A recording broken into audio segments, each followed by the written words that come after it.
இப்ப பாப்பாக்கு 1.25 வயசு ஆகுது. நான் கெஞ்சுவேன், அம்மாட்ட வரவே மாட்டா. ரொம்ப ஆசையா பெற்றேன் பொண்ணு குழந்தை வேணும் வேணும்னு. முடியல. அவளை வளர்க்கவே இல்லை. அவதான் என்ன வளர்க்கிறா. எனக்கு அம்மா மாதிரி. புடவை கட்டிட்டுனா அவனுக்குள்ள ஒரு பதட்டம் வந்துரும்.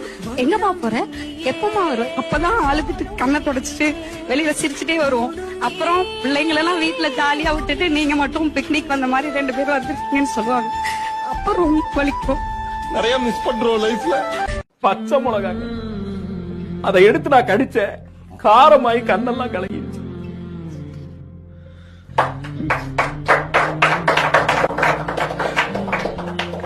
எனக்கு ஒரே ஒரு குழந்தை, அவனால பேச முடியாது. ஏன்னா அவன் போன வாரம் தான் சார் பிறந்தான். அவனால நடக்க கூட முடியாது சார், எதுவுமே பண்ண முடியாது. அழுவ